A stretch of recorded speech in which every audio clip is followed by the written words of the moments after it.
Thank you, House Chairperson. Honourable members, the late Nelson Mandela once said, and I quote, "Sport can create hope where there were once only despair. It is more powerful than government in breaking down racial barriers. It laughs in the face of all types of discrimination," unquote. Minister Mackenzie, I want to talk to you about the plight and aspirations of hundreds and thousands of athletes and artists who dedicate their lives to their craft. I want to talk to you about the allocation of resources, their needs, and whether athletes receive the support they deserve to excel in their respective fields. Having served on this portfolio committee in 2010, I commend the current committee for bringing a fresh perspective and a dynamic approach to this domain. They've injected a much-needed vibrancy, holding entities accountable for every cent spent. It is high time that this department must wake up and smell the coffee. Minister, I want to talk to you what's really going on beneath the surface of a 6.31 billion rand. The performance of indicator related to sport reports on heritage facilities has been omitted from the 2025-2026 annual performance plan. The Artists in Schools program, which target youth, and it is referenced in the 2025-26 annual performance plan, has been halted, despite being clearly outlined in the Memorandum of Understanding between the Department as well as the Department of Basic Education. What is even more concerning is that the budget allocated for sub-program 1 is facing a decrease of 28.7 million rand, despite the Minister's directive on program 350 pertaining to the Olympics. Leadership instability has become a persistent issue, with acting appointments is now a norm in the department. This continual reliance on temporary roles undermines the organizational instability and hampers overall effectiveness in the department. It appears that governance is not a priority, as the department's annual performance plan no longer includes an indicator that addresses the governance of public entities that report to it. The performance indicator related to reports on heritage facility has been omitted from the 2025-2026 annual performance plan.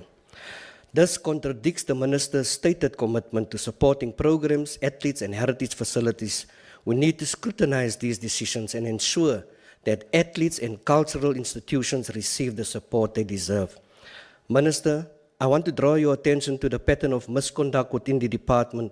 In 2017, a former Minister of Sport took a trip to Dubai and was paid for by a company linked to SASCOC. An arrangement that raises serious questions about conflict of interest and ethical governance.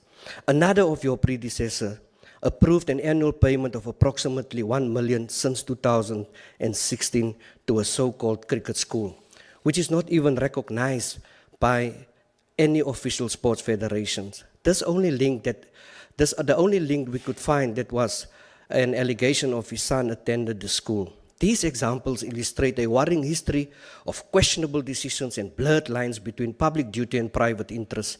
It is in this context that I urge you to take decisive action and to restore dignity and integrity and transparency and also accountability in this sector. Minister, I want to talk to you about serious allegations of nepotism, favoritism, and potentially bought and tender flawed processes involving individuals who are members of your party. Names such as Eugene Botha, Dr. Ralph Links, Bishop Blennies, Bernardo Maralak, Jonas White, Houston Francis, and Liesl Pennicking, among others. We fought against these things in the past, and we should ensure that the sector does not get captured. Minister, I want to talk to you about soccer.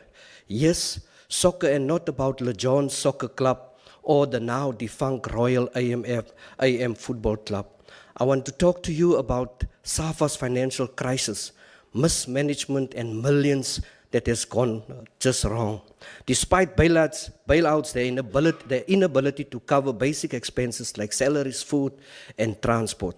Minister, I want to talk to you about netball, boxing, as well as Athletics South Africa.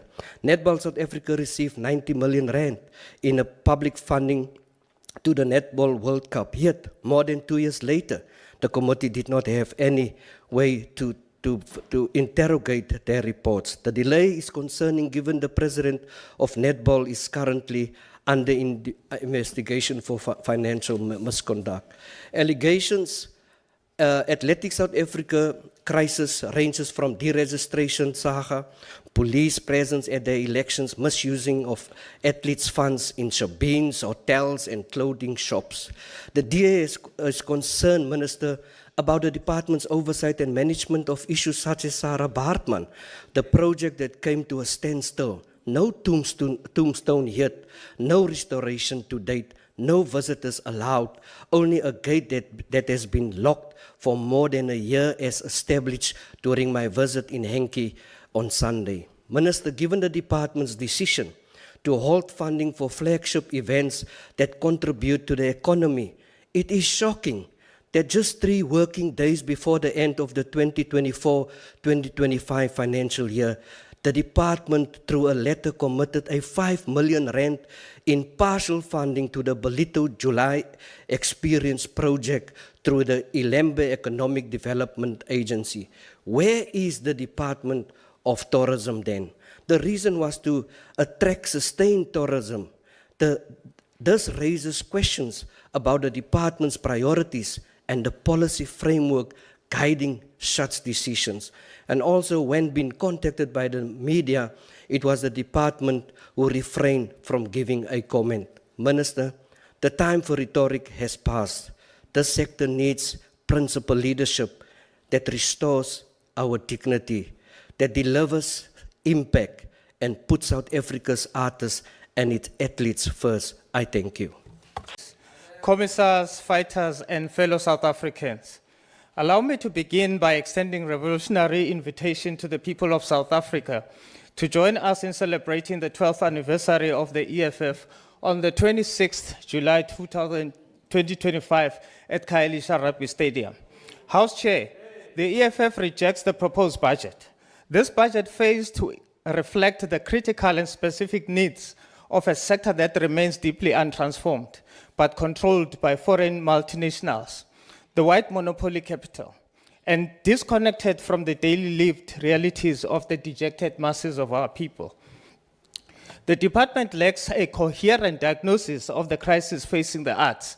Artists continue to die poor due to DSEC's short-term based, unsustainable and patronizing interventions. The budget lacks vision, courage, and decisive transformation agenda. It fails to pursue the urgent task of decolonizing and democratizing the landscape of sports, arts, culture, and heritage sector. Instead, it reflects a profound disconnection from the realities of our communities, particularly Black Africans who continue to be marginalized and excluded from the mainstream economy opportunities within this sector. Sport in South Africa continues to mirror the broad structural inequalities of our society, including entrenched economic imbalances and patriarchal norms. Sports sponsorship in South Africa remains racially biased, with Black athletes often overlooked, underfunded, unsupported, and excluded even by the Mzansi golden economy. Where is transformation charter in rugby, cricket, golf, and tennis? There is a glaring absence of Black head and assistant coaches in top-tier competitions like Super Rugby and Currie Cup. And what has the minister done to address this entrenched inequality? Absolutely nothing. These are damning indictments of a system that privileges whiteness while consigning Black artists, actors, and athletes to precarity, neglect, and even erasure in death. These a shameless betrayal of transformation, where the minister facilitates a lucrative 50 million deal for his own biological son to acquire SuperSports United. Yet when it comes to national soccer development, he unlawfully approves a mere 5 million, not 50 million, a mere 5 million advance for SAFA salaries, an amount diverted from funds intended to expand women participation in soccer. Yet Banyana, the pride of this nation, continues to play under exploitative conditions. No parity, no professionalism, and no bonuses. Their success stems not from the department's support, but from their own sacrifice.